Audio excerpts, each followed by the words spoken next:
Good morning students. Good morning students, कैसे हैं आप सब? आई होप बहुत अच्छे होंगे।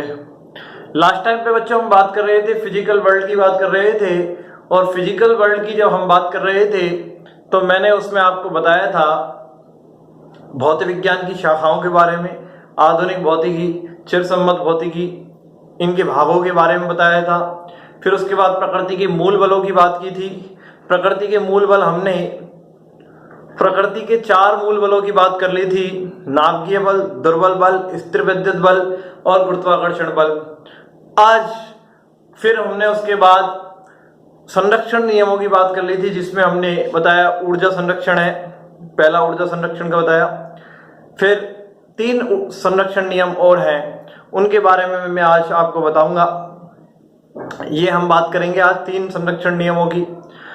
तो बच्चों आपको लगातार मेरे साथ पढ़ते चले जाना है और 2 लेक्चरों की पीडीएफ मैंने आपको प्रोवाइड करा दी है।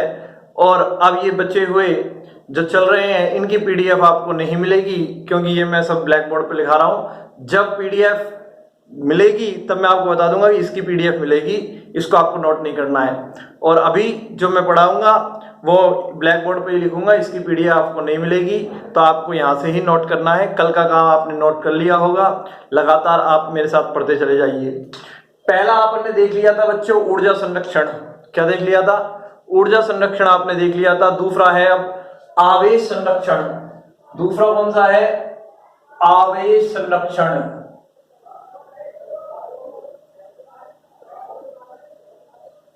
दूसरा है आवेश संरक्षण।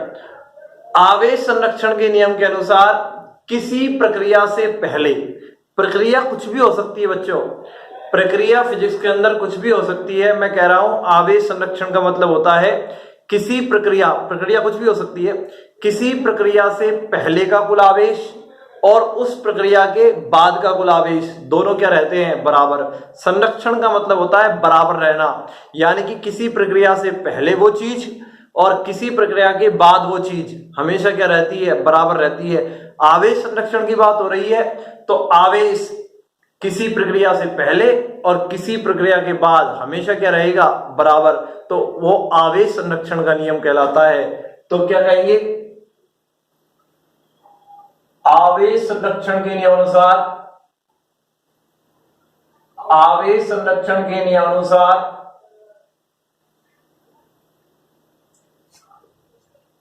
किसी प्रक्रिया से पहले का कुल आवेश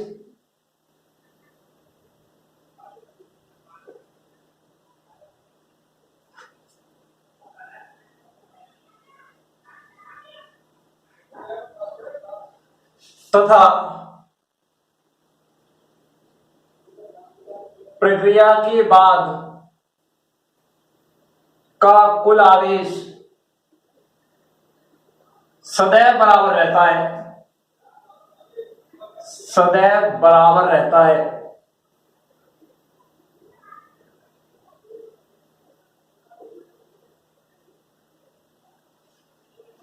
किसी प्रक्रिया से पहले का कुल आवेश और प्रक्रिया के बाद का कुल आवेश सदैव क्या रहता है?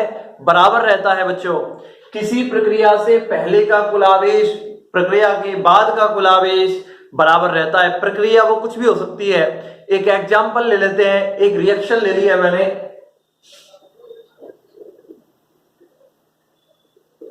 रेडियोधर्मी रिएक्शन, रेडियोधर्मी अभिक्रिया। रेडियोधर्मी अभिक्रिया में आवेश संरक्षित है,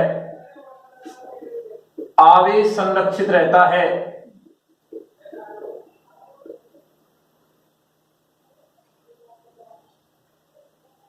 रेडियोधर्मी अभिक्रिया में आवेश संरक्षित रहता है। इसका एग्जांपल मैं ले रहा हूं, रेडियोधर्मी अभिक्रिया दिखा रहा हूं कोई भी, और उसमें आवेश संरक्षित रहेगा। देखना, रेडियोधर्मी अभिक्रिया में आवेश संरक्षित कैसे रहेगा? बाण में यूरेनियम 238 है, ये यूरेनियम है। ये क्या है? यूरेनियम एक तत्व है। बाण में यूरेनियम 238 है। जब ये टूटता है तो 90 थोरियम, ये थोरियम है, प्लस हीलियम, ये यूरेनियम है, ये थोरियम है और ये हीलियम है। 92 यूरेनियम 238, 90 थोरियम 234 और हीलियम में टूट जाता है। तो इसमें आवेश संरक्षित है या नहीं है? तो पहले कुल आवेश कितना है? आवेश मतलब इलेक्ट्रॉनों की संख्या। तो पहले इसमें इलेक्ट्रॉन कितने हैं? 92। जो परमाणु क्रमांक होता है वो ही बच्चों आवेश होते हैं, इलेक्ट्रॉनों की संख्या होती है।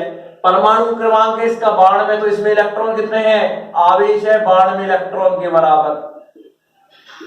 आवेश 92 इलेक्ट्रॉन के बराबर है। यहां पर आवेश कितना है? 90 इलेक्ट्रॉन। आवेश है 90 इलेक्ट्रॉन और यहां पर आवेश कितना है? 2 इलेक्ट्रॉन। आवेश बराबर 2 इलेक्ट्रॉन। तो यहां पर 90 92 था और यहां पर कितना हो गया? 90 + 2 92। तो आवेश क्या है? संरक्षित है। यानी कि किसी प्रक्रिया में यहां पर कुल आवेश कितना था? 92 और प्रक्रिया के बाद कुल आवेश कितना है? 90 और 2 92। तो आवेश क्या है? संरक्षित है बच्चों। क्या है? आवेश संरक्षित है। तो आवेश संरक्षण में किसी प्रक्रिया से पहले का कुल आवेश और प्रक्रिया के बाद का कुल आवेश बराबर रहता है। ये दूसरा संरक्षण नियम है। कल हमने ऊर्जा संरक्षण देखा था, दूसरा आवेश संरक्षण है, तीसरा अब है संवेग संरक्षण। तीसरा है संवेग संरक्षण।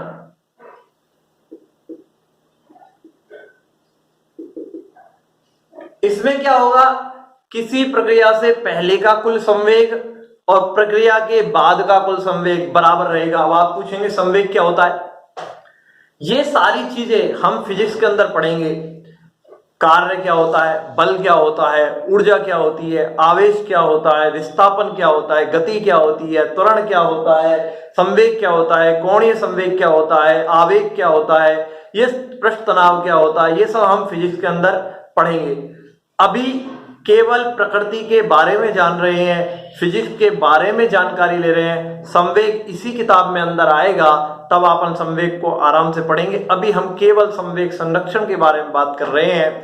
संवेग संरक्षण का मतलब है किसी प्रक्रिया से पहले का संवेग और प्रक्रिया के बाद का संवेग क्या रहता है? बराबर रहता है। संरक्षण का मतलब ही यही है कि किसी प्रक्रिया से पहले वो चीज और किसी प्रक्रिया के बाद वो चीज क्या रहती है? बराबर रहती है। तो संवेग संरक्षण का मतलब है कि किसी प्रक्रिया से पहले का कुल संवेग और किसी प्रक्रिया के बाद का कुल संवेग क्या रहेगा? बराबर रहेगा बच्चों। तो लिखूंगा संवेग संरक्षण के नियमानुसार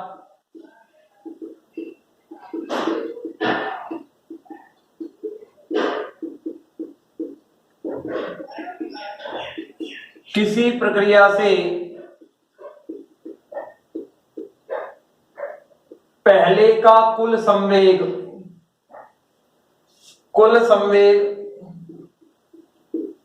तथा प्रक्रिया के बाद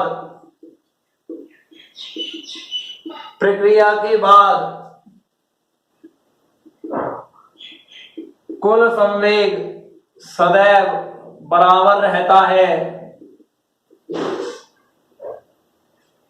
सदैव बराबर रहता है। किसी प्रक्रिया से पहले का कुल संवेग और प्रक्रिया के बाद का कुल संवेग बराबर रहता है। संवेग क्या होता है बच्चों? संवेग मैं बता देता हूं यहां पर, फिर भी बताने की बात बाद में आएगी। संवेग होता है P और वो होता है द्रव्यमान गुणा वेग। संवेग होता है, ये नोट करने की जरूरत नहीं है आपको, मैं बता रहा हूं। संवेग साइड में लिख भी सकते हैं आप, यदि ये आगे इसी किताब में आएगा संवेग जब हम पढ़ेंगे। संवेग P बराबर होता है mv। m क्या है? द्रव्यमान और v क्या है? वेग। संवेग द्रव्यमान और वेग का गुणनफल होता है।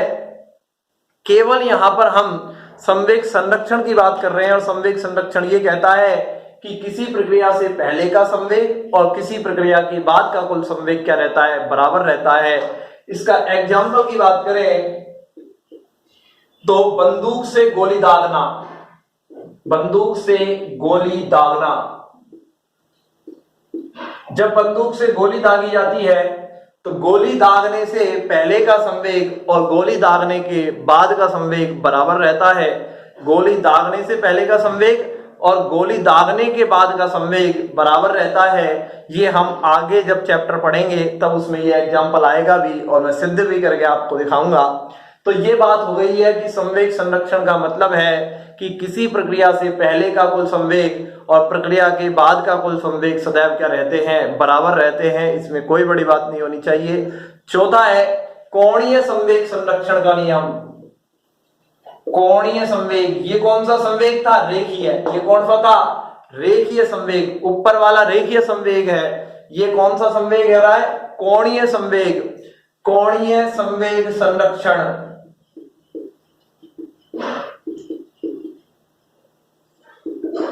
और कोणीय संवेग संरक्षण क्या कहता है बच्चों, कोणीय संवेग संरक्षण ये कहता है कि किसी प्रक्रिया से पहले का कुल कोणीय संवेग और प्रक्रिया के बाद का कुल कोणीय संवेग बराबर रहता है।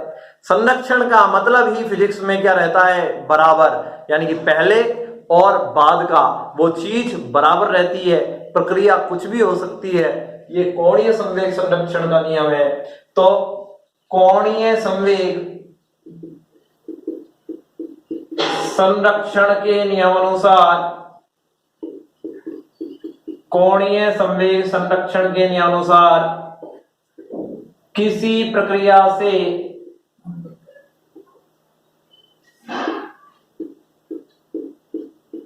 पहले का कुल कोणीय संवेग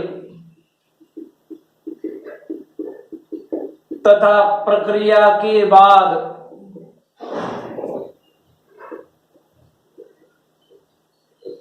का कुल कोणीय संवेग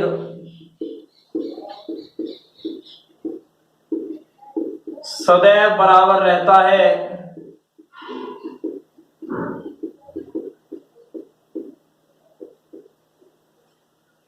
तो बच्चों आपने आज यहां देखा है आवेश संरक्षण, संवेग संरक्षण, कोणीय संवेग संरक्षण। तो इसका मतलब ये है बच्चों कि संरक्षण का मतलब होता है किसी प्रक्रिया से पहले वो चीज और किसी प्रक्रिया के बाद वो चीज क्या रहती है, बराबर रहती है। ऊर्जा संरक्षण में ऊर्जा बराबर रहती है, पहले जितनी ऊर्जा थी उतनी ऊर्जा बाद में थी। ऊर्जा को ना तो उत्पन्न किया जा सकता था और ना ही नष्ट किया जा सकता था, इसे केवल एक रूप से दूसरे रूप में बदला जा सकता था।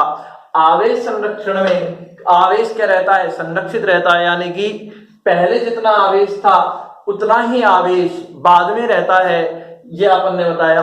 संवेग संरक्षण में आपने बताया कि जितना संवेग पहले था उतना ही संवेग क्या रहता है, बाद में रहता है, ये आपने बता लिया। कोणीय संवेग संरक्षण के नियम में हमने बताया कि किसी प्रक्रिया से पहले का जितना कोणीय संवेग था प्रक्रिया के बाद उतना ही कोणीय संवेग रहता है बच्चों। किसी प्रक्रिया से पहले का जितना संवेग था उतना ही संवेग प्रक्रिया के बाद होता है, ये हमने बता दिया है।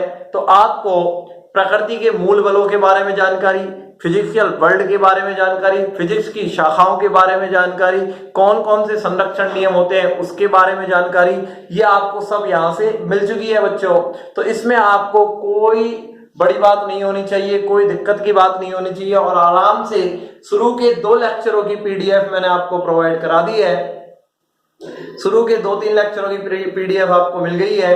उसके बाद प्रकृति के मूल बलों की पीडीएफ आपको नहीं मिली है, प्रकृति के मूल बलों की पीडीएफ आपको नहीं मिली है और ये आपको नहीं मिलेगी, और बाकी के आपको मिल चुका है। तो आप मेरे साथ लगातार पढ़ते रहिए और इसमें कोई दिक्कत वाली बात नहीं होगी, बहुत आसान, अभी तो बेसिक चल रहा है। आप मेरे साथ पढ़ते रहिए, लगातार पढ़ते रहिए और कोई भी समस्या हो, ठीक है, कोई भी समस्या हो तो आप मुझसे संपर्क कर सकते हैं, ये आपको हम बता रहे हैं।